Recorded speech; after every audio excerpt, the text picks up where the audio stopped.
Hey everyone, and welcome to a quick video about a new game in a franchise you are probably familiar with, especially if you've been a strategy gamer for a long time, which is Heroes of Might and Magic Olden Era.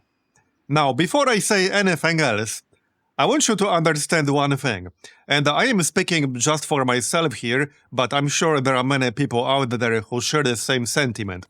I've been a PC gamer for a very long time, basically since the early 90s, and in that entire time, there has never been a franchise that burned me more than Heroes of Might and Magic did. The downfall of the Heroes of Might and Magic franchise was tragic. Okay, maybe that sounds a little bit over-dramatic, but I'm still salty about that to this day. And I'm sure there are many people out there who feel the same. Because Heroes of Might and Magic at its peak in the late 90s was absolutely huge.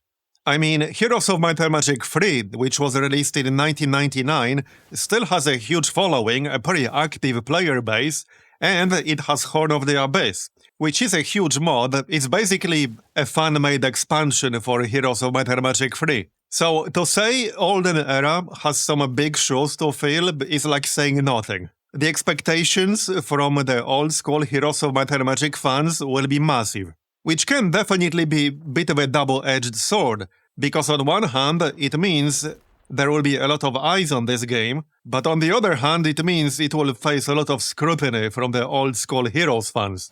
So anyway, with all that said, Olden Era is co-published by Ubisoft and Hooded Horse, and I'll be honest with you, I think Hooded Horse is at least one of the reasons why I am willing to give this game a chance, because as far as strategy games and tactical games go, I think Hooded Horse is one of the best publishers these days, and the studio that's developing Olden Era is Unfrozen. So they were developers behind a game called Iratus Lord of the Dead, which was a Darkest Dungeon style game. It was fine. I think that's the best word to describe it, really. I didn't play it that much, but I mean, the game was fine. It wasn't groundbreaking or anything, but it was fine. So what does that all mean for Heroes of Might and Magic Olden Era? It might be good, it might not be good. It's really impossible to tell at this point, but I know I personally will give it a fair shot, because I think it deserves a fair shot. So the game is scheduled to launch in late 2025 into early access. It was originally planned to release in early 2025 to coincide with the franchise's 30th anniversary, but it was delayed to late 2025. Anyway, what we actually know about the game so far is that it will have 6 factions. The Tempo faction, which is basically classic human knight faction, with high morale, healing abilities and such. There's the Necropolis, which is basically the undead faction, specializing in necromancy and overwhelming numbers. Then we have the Sylvan faction, which is basically a nature-based faction with magical creatures and things like that. Then we have the Dungeon faction, which is basically dark elves and the underground dwellers. Then there's the Hive faction, which is basically the demonic insectoid faction of sorts. And finally, there's the Schism faction, which we don't know too much about right now, but it's like cultists, eldritch abominations, things like that. Very Lovecraftian inspired. So we also know the game will have 3 game modes. The Classic mode, which is basically traditional Heroes gameplay. You manage multiple heroes, you build castles, explore the map, engage in battles, etc.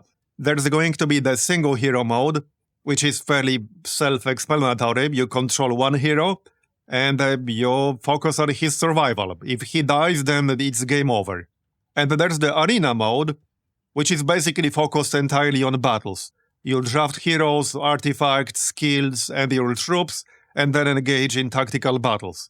There is going to be random map generation with procedurally generated maps.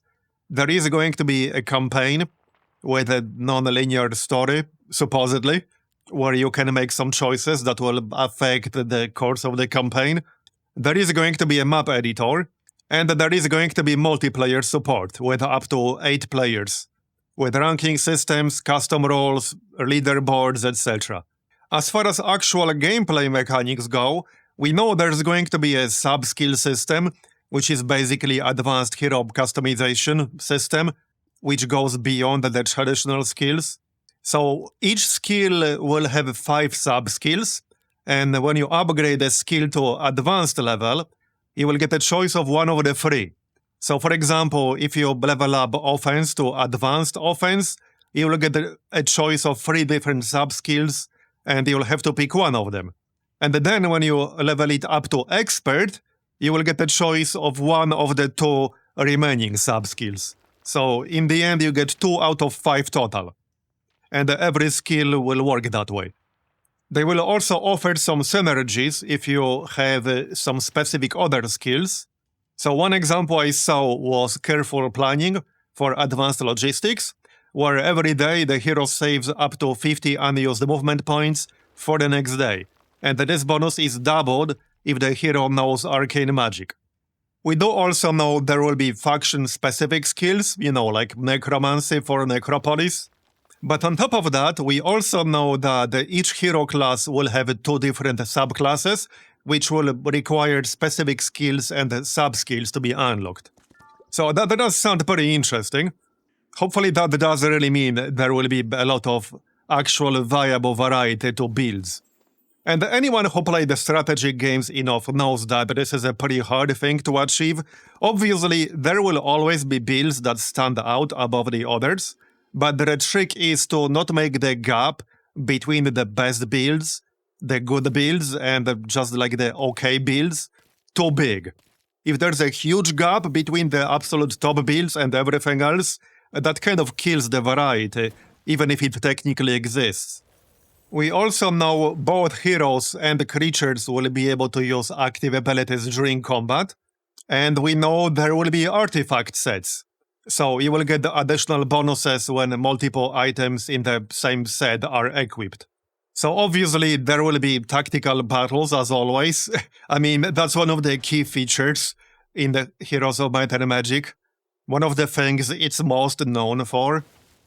We do know the magic system in Olden Era will have some new ideas, which are supposed to reduce the randomness while learning new spells, while maintaining the strategic depth. There will be a new resource, alchemical dust, that will be used specifically for the upgrade systems in the Olden Era. There will be faction laws, which is basically a kingdom-level progression system, which allows you to unlock some unique perks for the chosen faction. And this could be a good thing or a bad thing.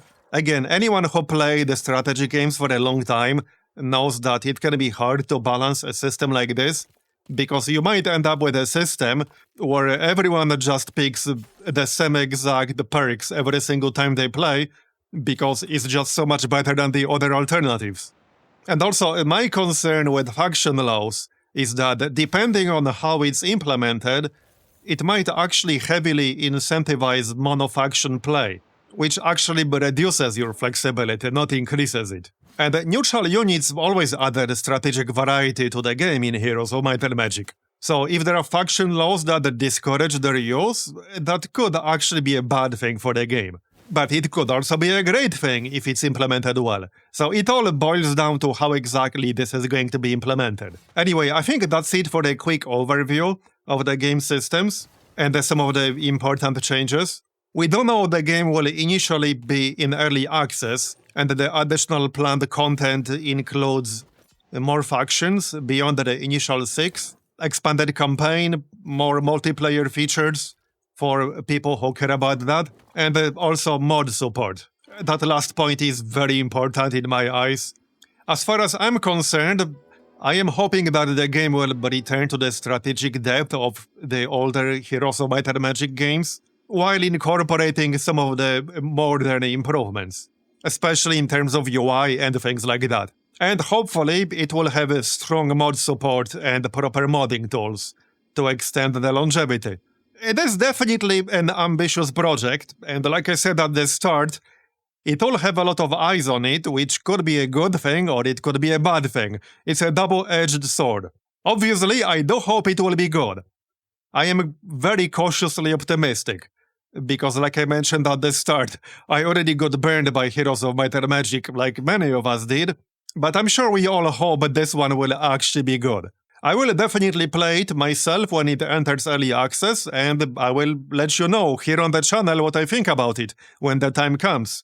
But for now, thanks for watching this video, I appreciate it, leave a like if you enjoyed it, and I will see you next time. Bye bye.